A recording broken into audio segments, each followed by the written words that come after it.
I can't quite believe that I'm actually standing here happily wearing this brown linen skirt from the last 2 episodes because wow, was that a disaster. That was just absolutely epic on my part. I have no explanation. So for this episode, we're going to try it again. No, we're not we're not doing that. Welcome to the Nora Show, where we bite off what we can chew. Sometimes. Ish.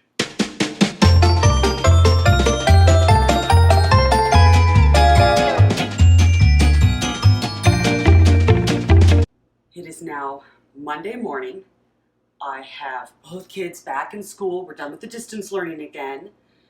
If I do this right, I have this week's episode and next week's episode done so that I can then start working, give myself a little bit extra time so that I can start working on a new bodice sloper, which is deeply needed at this point because I have things I really want to sew, but I really want the bodice area to just be so much better than where it is right now, and I know that it can be.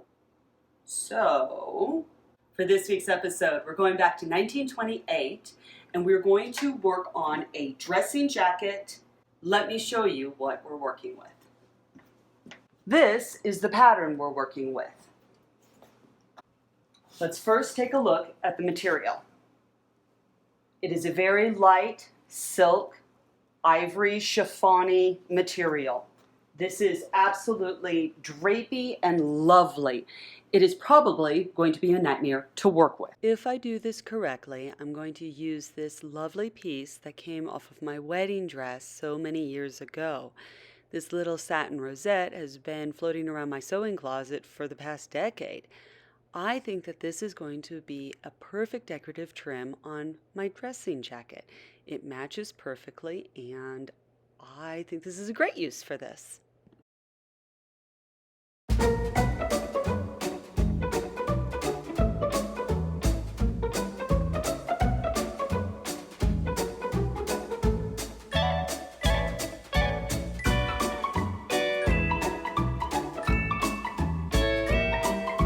I have the front and back of the what is it called? Oh, and I have the front and back of the dressing jacket now done.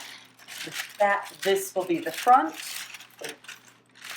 This, with this part folded in, where you have a flat part, is the back.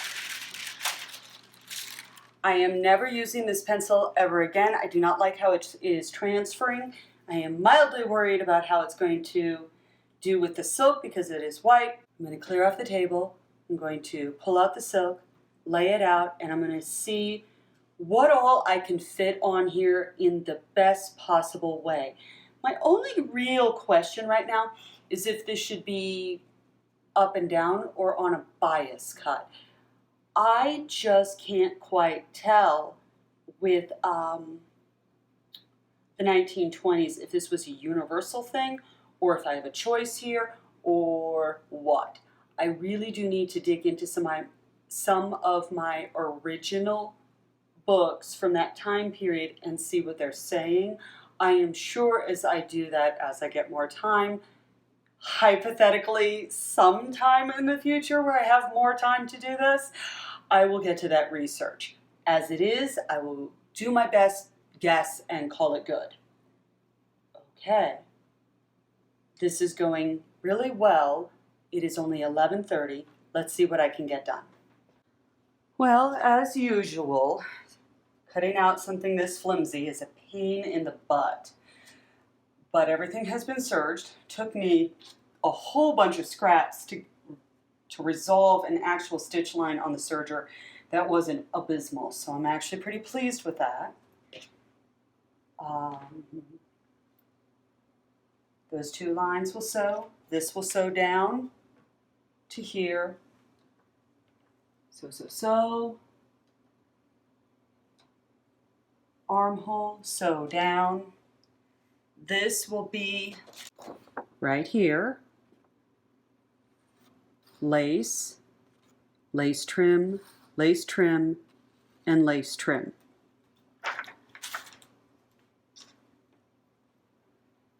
I think this will have a very nice overlap in the front. So 2 inches of lace coming down, 2 inches of lace coming down, a decorative lace here, and then the fitted hip thing will have a nice lace there. Basically enough lace to cover all of the serging minus the side seams. It never ceases to amaze me how much material it actually takes to make something. I'm going to clean up and put everything away, and I'm going to set up for tomorrow with the lace that I'm going to use. And I need to clean up the kitchen because I got to go pick up the kids from school. I guess my sewing day is done. All right. Tomorrow I will put everything together and get the lace attached. I think I'll actually be able to finish this tomorrow. Wonderful. Silk chiffon is a lot harder to work with. Silk chiffon. Wow, that is an expert level fabric that is really not easy, but it's working. It's working, people. It's actually going somewhere, which is very, very encouraging because I really love this kind of fabric and I want clothing made out of this fabric, which means I have got to rise to this challenge. And I have a feeling that it is like most things within any craft. The longer that you work with it, the more that you work with it, the more projects that you have with it, the easier it gets because you get to know your product. You get to know what it is that you're doing, and you've made 2 million mistakes that you won't make again. So, here we are. I am very pleased with my serger on this one. I did, I believe, the best job that I have ever done before.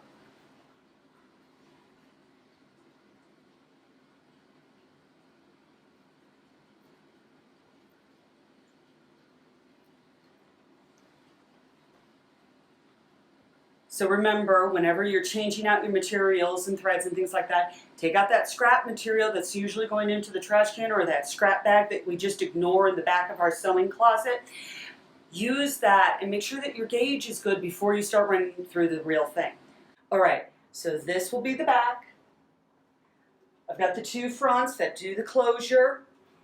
I need to make some lace decisions, and I also have the little hip thing that goes around and crisscrosses and everything.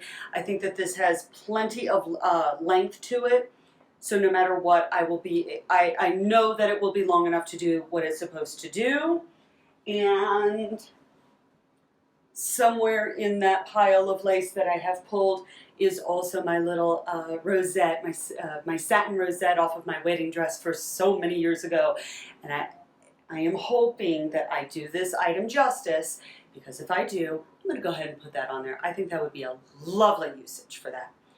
Okay, it's noon. Let's see how much I can get done today.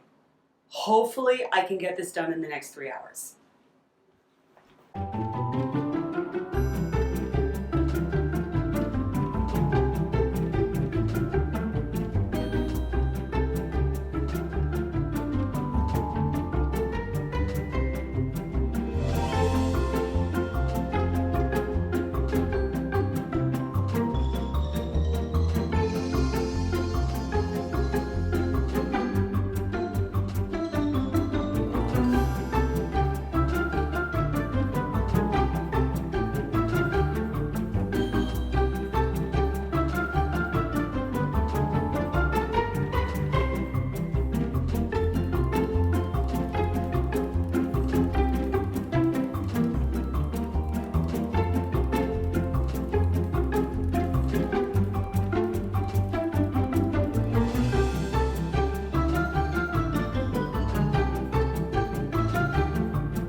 Okay, I have like 5 seconds before I need to get out of here, but I finished. I think I finished, except for like a little bit of a closure.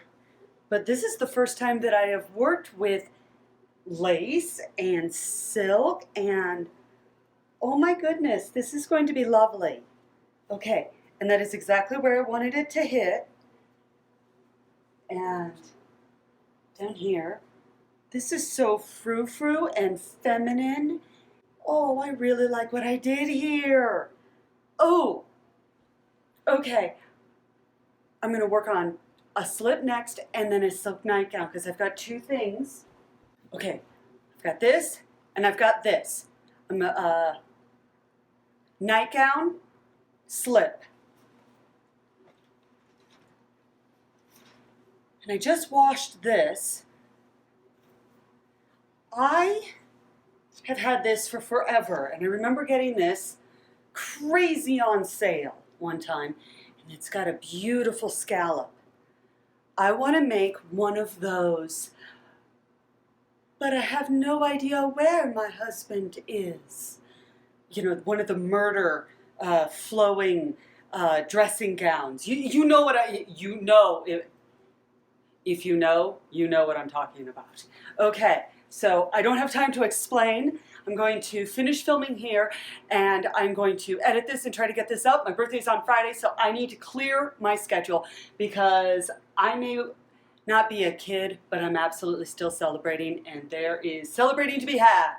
All right, happy sewing, everyone. May your sewing tension never be wrong. See the description link for any supplies that I use, my Patreon account, as a thank you to me to make sure that I continue to buy ridiculously nice fabric. And that's all for now. Bye, everyone.